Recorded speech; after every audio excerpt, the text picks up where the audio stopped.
Hey everybody, welcome back. Today I'm going to be reviewing the Z-Line BSKBN36 36-inch black stainless steel range hood. If you're thinking about getting a range hood, this video will probably help clear a few things up for you. So you ready? Let's get into this. Just a quick note, my reviews are based upon the things that I think are important. That might be a little bit different for you, so what I recommend doing is after watching my video, you watch a couple of other videos made by different content creators. That way you get a wider range of likes and dislikes and testing criteria. That in turn should help you make a more informed buying decision, and that is the most important thing of all. This is the aforementioned Z-Line BSKBN36 range hood. The number of the model just pertains to the size, so that means it's a 36-inch range hood. So as far as width goes, that would mean that it's 35 inches for some reason. What? Go figure. As far as depth goes, it's right at 19 3/4 inches. We'll call it 20. And the height from the base up to the chute is about 10.5 inches. The top section up here is adjustable. It's actually two different sheets of stainless steel that are slid into each other. Each one of them is 16 inches long, but that doesn't mean you can expand it to 32 inches. You still need a little bit of meat there in the middle. So technically, you're probably going to be someplace between 16 inches and at the most, probably about 28. The reason you would adjust the height would depend on how high your ceilings are and how low you mount your range hood. If you're noticing this little gap right here, don't take that out on Z-Line, that's my fault. If you followed the building of this studio, you know that this thing is in a tough shed. So as a result, the walls aren't quite straight as they can be. So I do have a slight backward tilt on this wall near the top, which really pulls this away a little bit. I could have put a shim in there or something, but I didn't, so oh well. The controls on this are really simple. You only have a few things you can do. First, you have your light button right there, and that controls these two LED lights. Right now, the lights are on high, right there is low, and then that's off. No medium setting, which is not that big a deal, but to me, that high setting might be kind of a little bit on the dim side. I've got really good lighting here, so it's not a problem, but if this is a primary light source to cook with, I don't know that that would be enough. Right here you have three permanent stainless steel air filters that are dishwasher safe. And to take those out, all you gotta do is take this lever, push it back, and then pull the whole thing down. And then that just slides off like this. See, there's a closer look at that in the front and the back. Once I got that out of the way, you can see the guts of this. This is the fan motor up here. And then right here is a grease trap. As that fills up, you can remove this and clean it. Much better than the oil dripping back down on the bottom of these. The controls on this thing couldn't be simpler. You got your power button right here, you got your light button over here that we already went over, and then you have 4 different fan speeds. Number 1 is 120 CFM, 2 is 240, 3 is 320, and 4 is 400 CFM. And you can hear if you're at the 400 CFM setting, it could be pretty loud. I personally have never had to use it at that. I've always been on 1 or 2 at the most. But depending on what you're cooking and how much smoke you're producing, you might be setting it a little bit higher. If I had the fan going and I push the power button 1 time, you'll see that this is starting to blink. That's the fan timer, so it'll keep going for about 5 minutes and then it'll shut off automatically. That comes in really handy if you just got done cooking and you still have something producing a little bit of smoke sitting on the burner. That way it stays on for a little while that pan is cooling down so you don't end up with a bunch of smoke in your kitchen. When I make my YouTube videos, I always do a little bit of sound editing just to get my voice to sound better, especially because I'm using a lavalier mic right here. So I'm going to show you an unedited clip of what the audio actually sounds like out of this, along with a sound meter. I'll just leave it on each speed for about 5 seconds.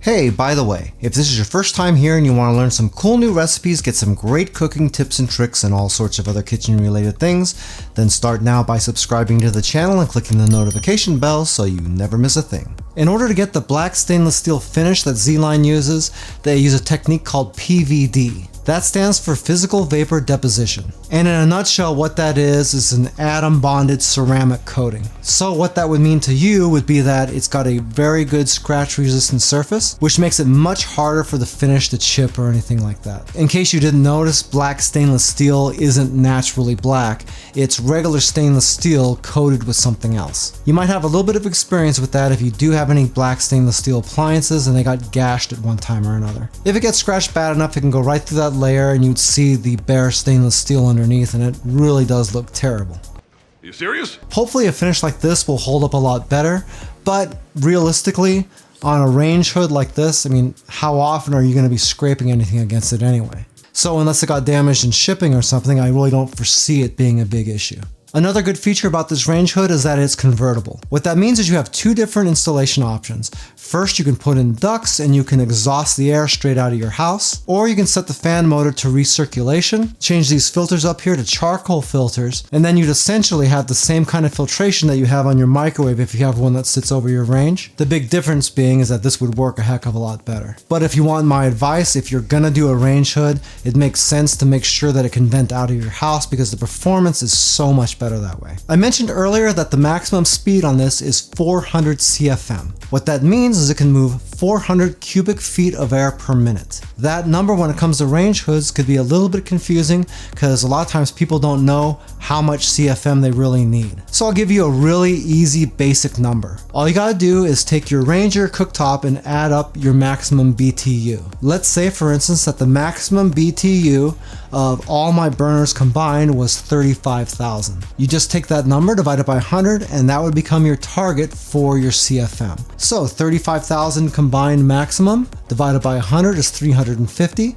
That means I probably want at least a 350 CFM range hood. Since I'm at 400, I'd be good. Keep in mind that if you're running at your lower speeds, you're not going to be pulling that, but you get what I mean. Also, depending on the type of range or cooktop that you're going to be using will determine how high this needs to be mounted as well. Typically, if you're using gas, this would be mounted a little bit lower, but with radiant electric or induction like I have right here, it can be up a little bit higher. One of the reasons for the lower height with gas is the fact that it is gas and you want to make sure you're not letting any of that escape. Also, when you're picking a range hood, the width of it should be at least as wide as the cooktop surface. If this comes out wider, then you're going to have too much smoke exiting the sides. One last thing about these is that if you're installing one of these and you're exhausting the air out of your house, then you have to keep in mind that you are sucking air out of your house. That means that air has to get in to replace it. If you're not replacing that air, then you create a vacuum and you're also cutting the efficiency of your range hood as well. You'll be able to tell that because if you try to open your door and you have your range hood turned on and it feels like it wants to suck back closed again, two ways to get around that is number one, you can have a window open or something like that, or number two, you can install something called a makeup air system. Really all that is just another vent with a sensor on it. So when this turns on, it opens the flap on the vent and that way it lets air in at the same time you're sucking air out. To test the range hood, I really only had to do one thing. All I did was load up a pan with a bunch of meat